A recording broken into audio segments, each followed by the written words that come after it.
George Bruno with the 21 Report. We're at the 21 Summit in Orlando, Florida. The year is 2020, and I'm having a conversation with Socrates. Welcome to the show. Thank you. Thank you for having me back. Well, here we go. We risked again with the 22 convention. That was the first area of risk.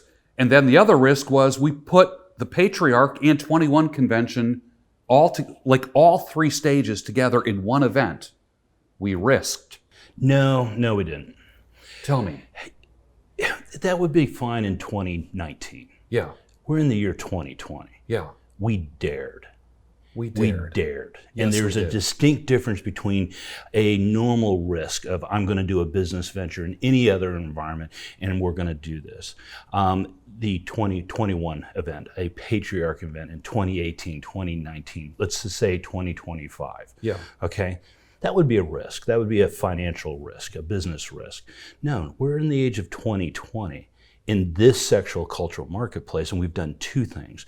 Not only did we sit down and say we're going to come together meet in mass, and we're going to do this, we're going to socialize like socialized being, like civilized men, but we're going to take it a step further.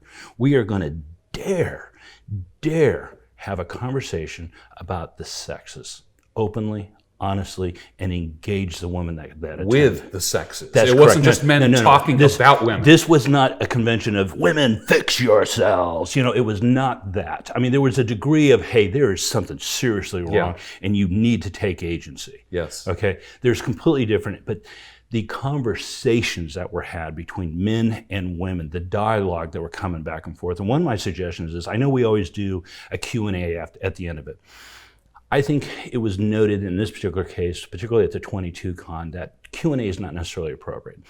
I think that a question and answer would be fine, but I think it was more important, we saw more of that at the 22 Con, of women coming up and giving their narrative, their story, and it was their chance to talk to that speaker about the impacts of what they said, about things that were their lives, how the things that they saw in your talk reflected in their lives, and we saw some of that narrative coming out, and that was an opportunity in that venue to have that take place. But then, like I've always said, the value of attending is not at the presentation. Then you have the same conversations at breakfast, at lunch, at dinner, in between the hallways, and there's something remarkably different to hearing the stats about how women have been sold a bill of goods, okay, and have lost out on the impacts of being able to have love, commitment, marriage, family, the joys of children, all those sort of things, and see literally in a woman's eye, as close as you and I are, the 1,001 micro expressions that take place when you see the sorrow, the grief, the humiliation, the sense of foolishness, being sold a bill of goods and having bought into it and it being too late. Yeah. And that impacts you on a human level that you're just not going to get in a book, in an article, seeing it on YouTube, when you see the woman's face telling you her story. And she has a chance to say it to people who understand and realize, I need to do something about this. This can't go on. We cannot allow the next generation to fall into the same misgivings and mistakes. Yeah. What's interesting is you don't have to give up your man card to have women present. A lot of the early critics of this concept were saying, oh, they're getting light now. It's red pill light. I think we ramped it up even a little bit more. Well, I've always thought that was intriguing because I know these individuals. I also think these are men who can't talk to women, who are not used to being challenged. Mm-hmm. And if you're used to dogma being delivered without it being challenged, a cult, I don't think you can have a conversation. Why would you want to have a conversation? You would go to lengths to make sure that conversation was shut down. We've seen that. My premise to begin with was not just make women great again, but the title of the speech was Why Make Women Great Again? And I took a lot of the criticism that some of the red pill community and MGTOW community would have on trying to make women great again. Also, some of the defensive elements that you hear from feminists of, we're good enough the way we are. Why would you want to make women great again? And apply that, and then kind of show them it's like, why, and here, and give an emotional reason, not a statistical analysis, not a rational argument, but an emotional argument as to let's look at this And then honestly, there's a difference between a critic providing feedback that means you well, as opposed to a critic providing the same information that means you ill. And you better be able to determine what advice to take and why. And you can hear the same things from two different sources, know which one to listen to and which one not. And my suggestion is, if someone means you ill, dismiss it all, because you won't be able to, you'll have a much harder time figuring out what's good advice compared to bad. You'd be better off to stop and listen to somebody who means you well, and truly listen, hear them out, and reflect.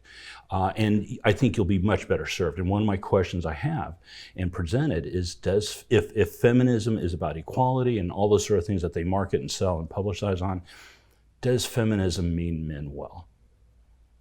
And the answer becomes really intuitive. The non-intuitive question becomes, does feminism means women well? When so much that we can measure of the impacts of feminism harms women, harms children. And yes, they can point to several things, but the other element is, are we able to even measure it? And that becomes a whole nother issue. You're not allowed to criticize feminism. You're not allowed to measure it. And if you did, you'd start to analyze it. But ultimately, my talk was, I believe women are virtuous, that people naturally want to be virtuous, and I'm not talking outliers, just in general, and that they'll strive for virtue. And if you can showcase this, like, look, this doesn't stand for what you think it does. And if you have a problem with this, we need women to speak up. Women have an obligation to police their own against the worst vices of feminism. And we know they're rampant. And good women have to speak up. And if good women are unwilling to speak up, they're relying on good men to do it for them. Yeah. And that's where we're at today. Yeah. So you don't feel you had to go easy on the women or dial back a little bit? Absolutely. No, you have to target the audience. The first speech I wrote was clear, it was factual, and it was brutal. And I looked at it in the tone, and there would be no way to present that information without it being overtly hostile. And it may be justified, but you sit down and say, I don't think people are going to respond with that. A very aggressive, a very, and in many cases, shining a very bright light on some of the ugliest aspects, the deepest damage being done. I think it was sufficient enough to plant a seed and say, hey, something's wrong. If we're meant to be together, and this is kind of our guiding principle, is this getting in our way? I kind of read it's actually the entire lyrics to a 1985 song. It's from the Eurythmics teaming with Aretha Franklin, and it was Sisters Are Doing It For Themselves. And it's a remarkable, upbeat, pumped up, great tune, and feminist anthem, clear and clear. But the last verses are interesting enough, and I want to attribute it to Aretha Franklin, I don't know, but I just have the suspect that it is that in the end, a man still loves a woman, and a woman still loves a man. 35 years ago, that song was written. I don't think it would get the airplay it did today. Yeah. And I told the ladies, you've come a long, long ways. In many ways, you've gone too far. And to bring it back home. Wasn't that part of an advertising campaign? Oh, absolutely. You've absolutely. come a long way, baby. Yeah, what was that? Virginia Slims. Virginia Slims. Because women can smoke cigarettes that are designed specifically for them, long, slender, elegant. That 60s or 70s? 70s, 1970s. That's You've correct. come a long way. Yeah, baby. that's right. And I had that in the back of my mind for that whole time, and it still resonated. Yeah, you're absolutely right. And in some ways, you've gone too far. You've gone too far. Yeah. How have they gone too far?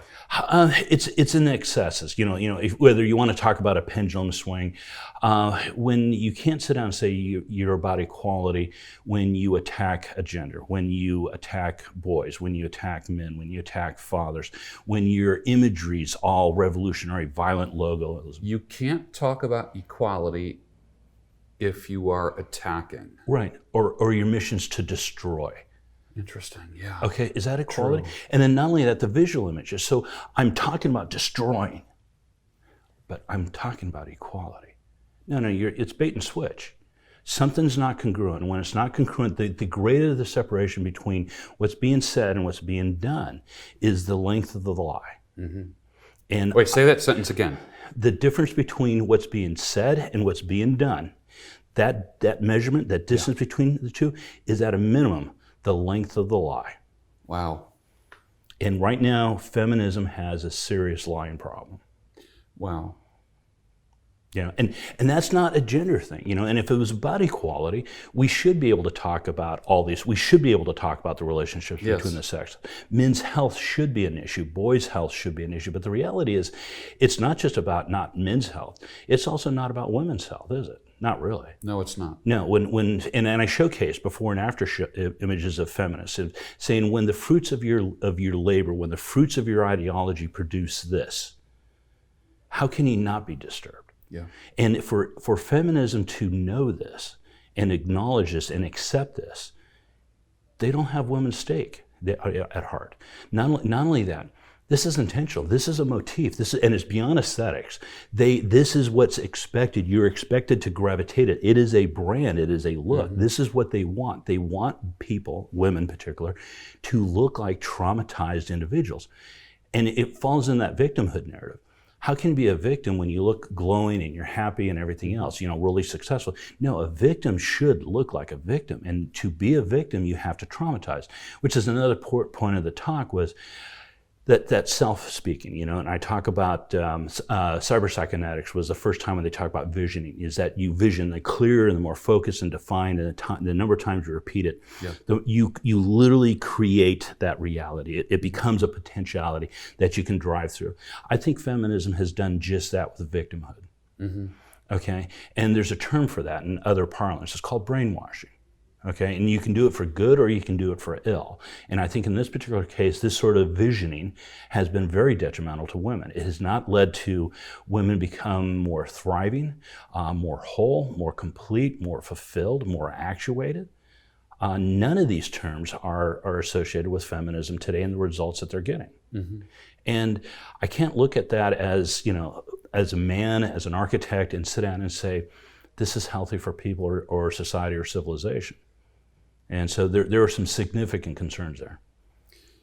What about women who literally have been victimized, not the like, oh, he looked at me kind of thing, right, or he told me I look pretty, in the workplace, and of course that's considered inappropriate now. But the true victimization. Right. One woman talked about how she was raped by a family member at 9 years old. Right. It was real. Yeah, very real. Really very real happened. Yes. And there's a lot of people in the men's community who would try to silence her. And I told her that her voice is important. It is. Yeah. Address that. Address the realities of being violated.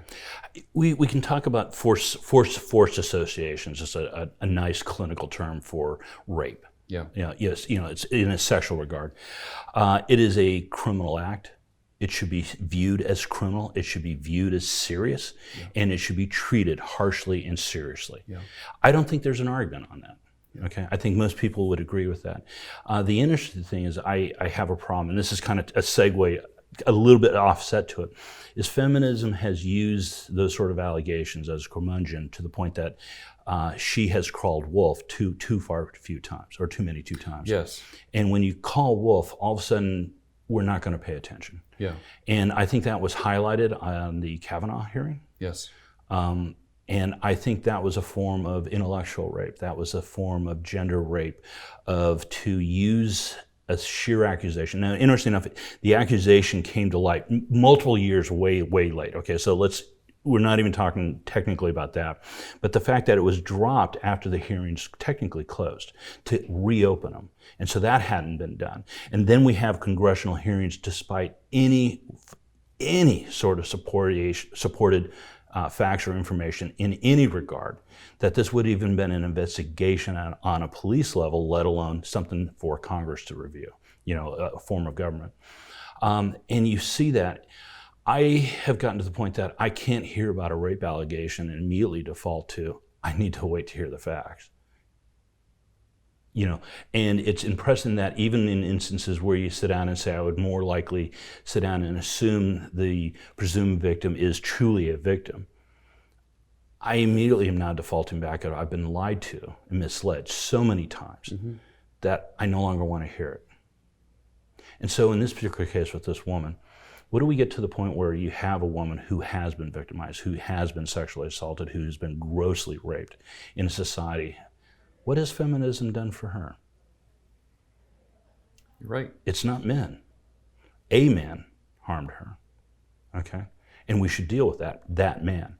But what happens when a ideology sets up a situation in which victimized women become re-victimized and tainted with false, that notion of that false narrative that we can no longer trust, that the trust pool on society has been so diminished, we can't even listen to a potential victim in a sincere way, that we have that as suspect and profound, not just sort of like, hey, I'm going to wait for the information, but I'm really dubious of any accusation at this point.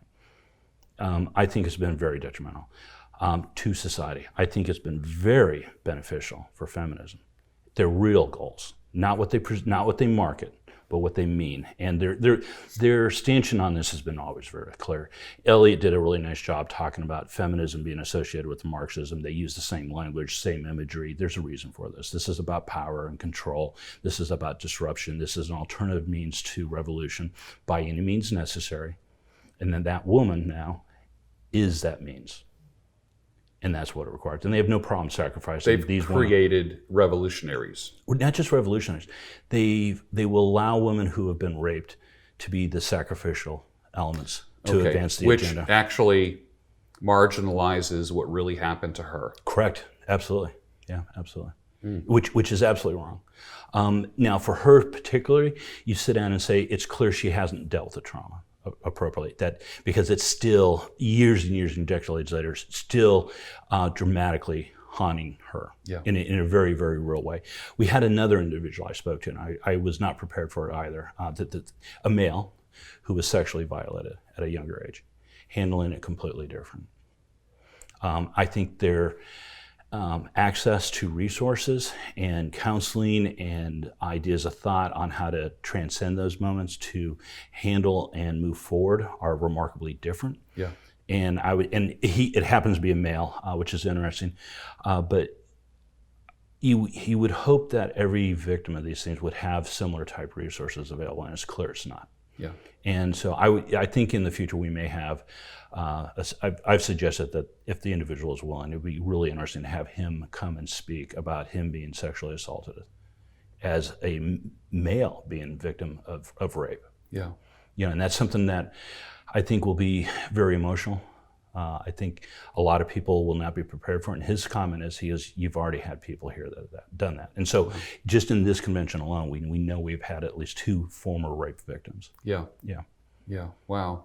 Yeah. And again, this is, if we're going to be concerned about human plight and human condition, we're going to have to face these things. It's not just kind of these nice kind of soft things that we talk about, you know, hypergamy and hypogamy and the relating nation. And a lot of that's kind of light in comparison. I think we're getting to the point where we're really going to get down to beyond, exercise and fitness and nutrition, down to really caring for the human element. How do we do this? And I think in many ways we have to heal from our trauma. And if we don't, what doesn't get transformed will get transferred. And I'm hoping an organization like this, or the manosphere in general, will start picking up a lot of this. And I think that's a more human element, not just a man-female dynamic or male-female dynamic. Wow. Whew. Yes. What doesn't get transformed gets transferred. A conversation with Socrates. You gave me something to think about. Thank you. Thank you very much. Thank you very much. Thank you.